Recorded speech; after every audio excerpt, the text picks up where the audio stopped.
Hi there. Today I wanted to talk to you a little bit about default loans and the process for recovering loans in default, as we've had a few questions from our investors about this topic. Now, obviously, this is a topic which can be very complex and detailed, and I don't want to purport here to give anything which is to be seen as professional legal advice. What I'm going to talk about over the next few minutes is really the Zagar approach to default loans. Now, luckily enough, our book is performing exceptionally well, and we haven't taken any losses as a result of default loans. So to some degree, this is a bit of an academic discussion, but to the extent that we often go through a process of technical default, it's very good for our investors to be able to understand what we're talking about. Now, as I just mentioned, there really are two kinds of default. The one is where the loan is in contractual default. It is defaulted as a result of failure by the borrower to meet a material term of the contract. This could be a condition precedent.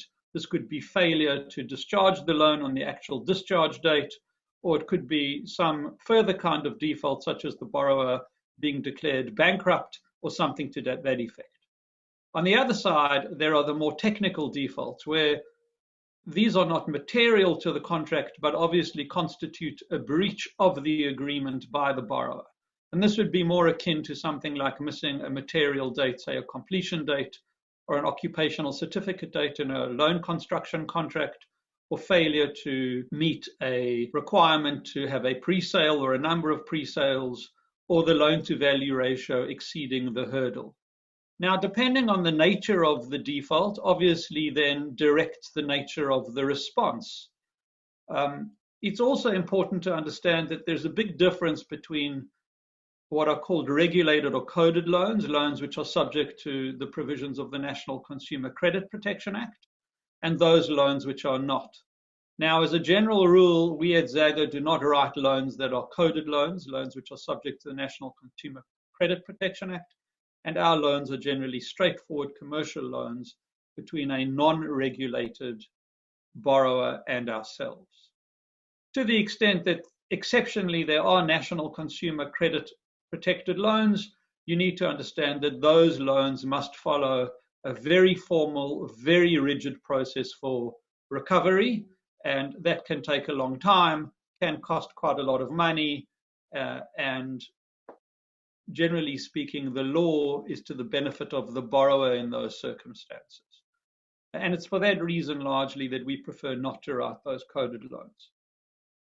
So what I'm going to be talking about from this point relates really to non-regulated loans, but it's important to understand that in all circumstances, every loan contract must be treated on its own merits, and one needs to look at the circumstances of each case and decide on the best way forward.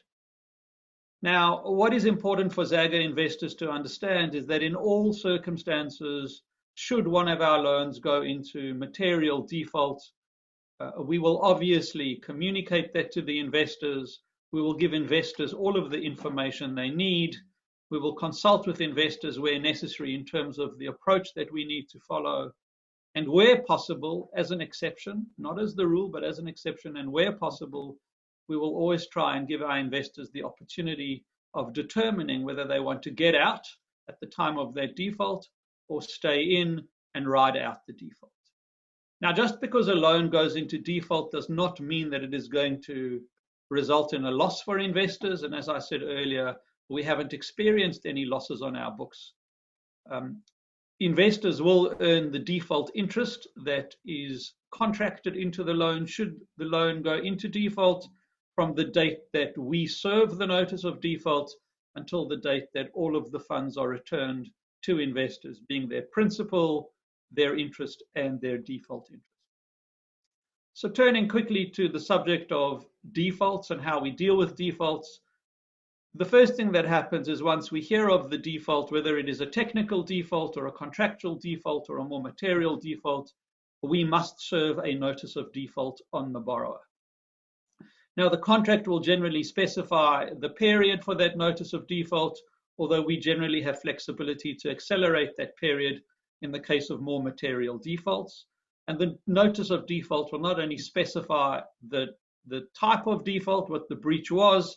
It'll specify the date of the breach, what default interest is going to apply from that date. It'll give the borrower an opportunity to remedy the default if that default is capable of being remedied, or if not, then what enforcement action we intend to take. Now, when it comes to enforcement action, there are often a number of options around that. And generally, the two options we would choose for ourselves is whether we are going to self-recover on the loan. In other words, we are going to start possession proceedings together with the advice of our solicitors, take possession and go through that process ourselves, or whether we're going to appoint a receiver to actually go through the process for us. Now, again, that would be dependent on circumstances, and if it's just a simple repossession of a property without any complexity, then we would probably do it ourselves for the sake of avoiding extra costs for our investors.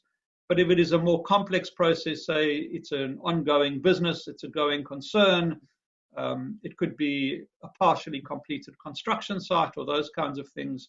And under those circumstances, we would generally prefer to appoint a professional receiver to go through the process. Yes, we would incur some additional costs, but the process would be handled professionally and the likely outcome is much better.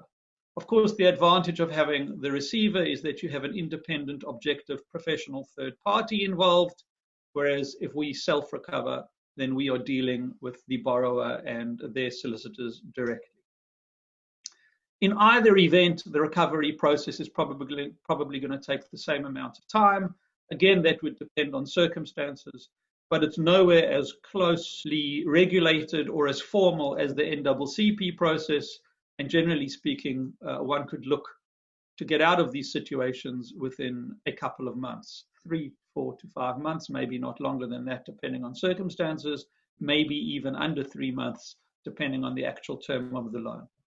In each of those circumstances, as I say, we would fully expect for investors to recover their capital, their interest, plus their default interest over the course of that time. And as I said earlier, we would keep investors fully in the loop as to that process. So that's just a little heads up in terms of how the default and recovery process works. If there is interest, please let us know by return email.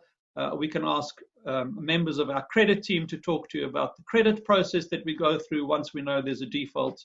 And we'd happily ask one of the lawyers from our panel to speak to you in more detail about the legal steps that are involved, and perhaps even ask one of the receivers to come on as a guest to talk to you about the receivership process. So please let us know if there's any interest in that. In the meanwhile, it's pleasing to note that COVID restrictions are being relaxed, that we're all returning to normal quite quickly, and we look forward to getting back into our offices, to being able to meet with you face to face and to talk to you about loan opportunities. There's definitely been an uptick in the market. We're seeing a lot more opportunities coming through, which are looking excellent, I have to say. So we look forward to telling you about these in the next couple of weeks. Be well, take care, stay safe, and talk to you soon. Bye-bye.